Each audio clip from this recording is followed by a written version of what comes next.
আসসালামাইকুম। বড় ক্ষতি হয়ে গেল ভারতের এবং লাভবান হলো বাংলাদেশ। কেন বলতেছি সেটা হচ্ছে প্রথম 2 দিন কিন্তু বৃষ্টিতে ভেসে গেছে আপনাদের সেই টেস্ট ম্যাচটি, এবং সেক্ষেত্রে সব থেকে মজার বিষয়টি হচ্ছে সাকিব আল হাসানকে নিয়ে কথা বলা। সাকিব আল হাসানকে নিয়ে রোহিত শর্মা যেটা বলছে ভাই আসলে আনএক্সপেক্টেড, এবং রোহিত শর্মাকে এই জন্য এত ভালোবাসি। সো রোহিত শর্মার একটা কথা হচ্ছে সেটা হচ্ছে আপনার প্রথম দিনে ম্যাচ পরিত্যক্ত, দ্বিতীয় দিন প্রথম দিনে 35 ওভার হয়েছে, দ্বিতীয় দিন তো একদম পরিত্যক্ত, কোনো বলই মাঠে গড়ায় নাই। সেক্ষেত্রে যদি ম্যাচটি ড্র হয়ে যায় সেক্ষেত্রে বাংলাদেশ কিন্তু পয়েন্ট পাবে ভাই, বাংলাদেশ পয়েন্ট পাবে এবং ভারতেরও পয়েন্ট পাবে, কিন্তু ভারতের যে এক্সপেকটেশনটা ছিল ফুল পয়েন্ট পাওয়া সেটা আর পাওয়া হবে না। সেক্ষেত্রে তারা ফাইনাল থেকে একটু ছিটকে গেল বটে। সো এখন কথা হচ্ছে সাকিব আল হাসানকে নিয়ে কোনো আইপিএল এ চান্স পাবে সাকিব আল হাসান, সে বিষয়ে কথা বলতে চাও। প্রথমত আমরা বাইরের দেশের কথা বাদ দিয়ে নিজের দেশের কথা বলি। সো সাকিবের এই টেস্ট ম্যাচটি, কানপুরের টেস্ট ম্যাচটি হয়তো বা শেষ টেস্ট হতে যাচ্ছে, কেননা তিনি আর দেশে আসবে না ভাই। কেন আসবে না? কারণ হচ্ছে অলরেডি বিসিবি যিনি ফারুক আহমেদ তিনি বলে দিয়েছে ভাই আমরা ব্যক্তি সাকিবকে কোনো নিরাপত্তা দিতে পারবো না। সো আপনি যদি আমার কথাটা বুঝেন আগে, আপনি যদি ব্যক্তি সাকিবকে নিরাপত্তা দিতে না পারেন তাহলে ও আপনার দলে কেন খেলবে?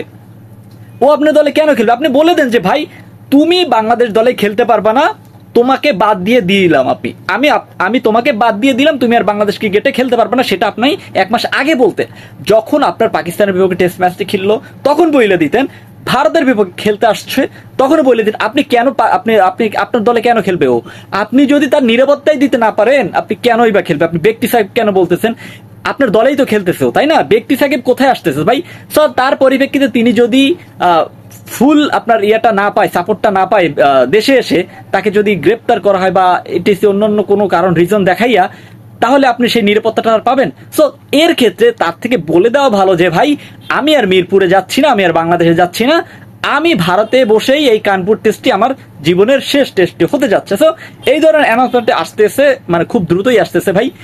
কেনই বা আসবে না? তিনি অ্যাজ এ সাকিব আল হাসান তিনি কেমন সেটা তো আপনারা সবাই জানেন, তাই না?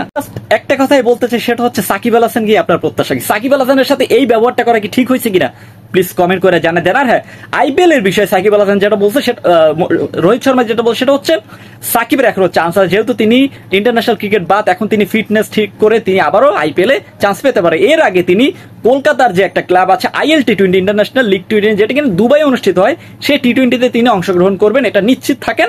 এবং সেক্ষেত্রে একটা বলাই যায় যে ভাই হ্যাঁ, মাঝে মাঝে আন্তর্জাতিক ক্রিকেট কে বিদায় দিয়ে অনেক ক্রিকেটটা খেলেছে, যেমন ডুপ্লেসিস বলেন, ওয়াটসন বলেন, এরা কিন্তু এইভাবেই কন্টিনিউ করে যাচ্ছে। সো সেক্ষেত্রে সাকিব আল হাসান তার ব্যতিক্রম নয়। সো এখন কথা হচ্ছে বাংলাদেশ জিতবে নাকি ভারত জিতবে, প্লিজ কমেন্ট করে জানাই দেন। আর হ্যাঁ, ধন্যবাদ।